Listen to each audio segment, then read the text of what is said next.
किसी ने बड़े कमाल की बात कही है कि पानी में गिरने से इंसान की मृत्यु नहीं होती। इंसान की मृत्यु तब होती है जब उसे तैरना नहीं आता। परिस्थितियां कभी भी समस्या नहीं बनती। समस्या तब बनती हैं जब उनसे निपटना नहीं आता। यह कहानी एक दिव्यांग राजा की, जिसके राज्य में कहीं कोई समस्या नहीं थी, सब लोग खुश थे, ऊपर वाले को धन्यवाद करते थे कि इतने अच्छे राजा साहब आपने हमारी जिंदगी में भेजे।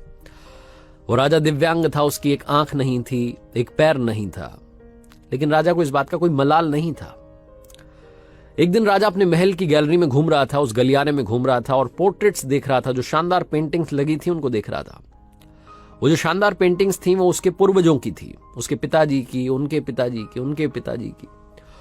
और राजा घूमते घूमते उन पेंटिंग्स को देखते देखते, निहारते हुए सोच रहा था कि कितने शूरवीर खानदान में मुझे जन्म लेने का मौका मिला।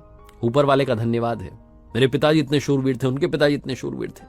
वो देखता चला जा रहा था और जब आखिरी पेंटिंग को देखा और उसके बाद में खाली जगह को देखा तो चिंता में पड़ गया। उसे मालूम था कि अब यहां पर जो पेंटिंग लगेगी वो उसकी लगेगी। इस बात की चिंता नहीं थी कि वो मरने वाला है या मर जाएगा, मरना तो सबको है।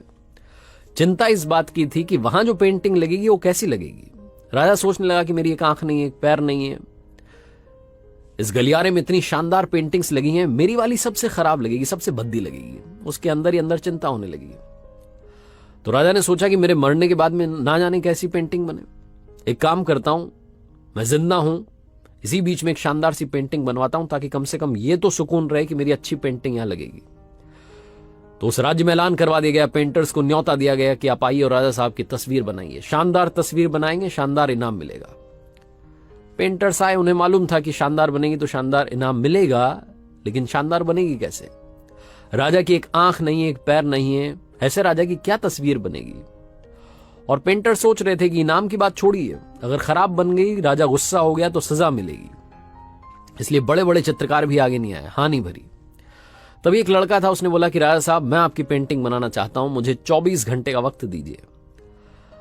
बड़े बड़े पेंटर आश्चर्य में पड़ गए कि लड़का क्या चाहता है, मतलब फांसी पर लटकना चाहता है, राजा को गुस्सा दिलाना चाहता है, क्या पेंटिंग बनाएगा? राजा को भरोसा था, उसने बोला कि ठीक है आप बना करके लाइए। अगले दिन वो लड़का पेंटिंग बना करके लाने वाला था। दरबार भर चुका था, दूर दूर से लोग आए हुए थे देखने के लिए कि लड़का क्या पेंटिंग बना करके लाएगा। और लड़का जब वो पेंटिंग बना करके लाया राजा की, तो हर कोई ताली बजाने लगा, सीटी बजाने लगा। राजा ने जब वो पेंटिंग देखी तो खुश हो गया। राजा ने सोचा कि वाह, मतलब इससे अच्छी पेंटिंग तो उस गलियारे में नहीं है, ये अब तक की सर्वश्रेष्ठ है। राजा ने उस लड़के को बड़ा इनाम दिया। आप सोच रहे होंगे लड़के ने उस राजा की जिसकी एक आंख नहीं थी, एक पैर नहीं था, उसकी क्या पेंटिंग बनाई होगी? उस लड़के ने राजा को एक घोड़े पर सवार दिखाया। एक साइड से वो तस्वीर थी जिसमें एक पैर दिख रहा था, राजा तीरंदाजी कर रहा था, निशाना साध रहा था, और जब निशाना साधते हैं तो एक आंख बंद हो जाती है। एक आंख बंद थी, वही वाली आंख बंद थी जो राजा की नहीं थी। तो इस तरीके से लड़के ने एक आंख बंद कर दी, एक ही पैर दिखाया, राजा को घुड़सवार दिखाया, निशानेबाज दिखाया, और इतनी कमाल की पेंटिंग बनी कि वो अब तक की सर्वश्रेष्ठ थी। उस लड़के के सामने भी चुनौती थी, संकट था, लेकिन उसने सकारात्मकता का साथ नहीं छोड़ा, पॉजिटिविटी का साथ नहीं छोड़ा। जिंदगी में चाहे जो संकट आ जाए, एक वैक्सीन की डोज हमेशा लगा करके चलिएगा। इसे पॉजिटिविटी की वैक्सीन कहते हैं और इसकी डोज रोजाना लगानी जरूरी है। जिंदगी में चाहे जिस मुकाम पर आप हों, जिस संकट में आप फंस जाएं, जिस भी स्थिति में आप हों, अगर आपने पॉजिटिविटी की वैक्सीन लगा रखी है तो यकीन मानिए आप उस संकट से बाहर निकल आएंगे। बस आपसे इतना सा कहना चाहता हूं कि जिंदगी में उम्मीद का साथ मत छोड़िएगा, क्योंकि जिसने उम्मीद का साथ छोड़ दिया, जिंदगी उसका साथ छोड़ देती है।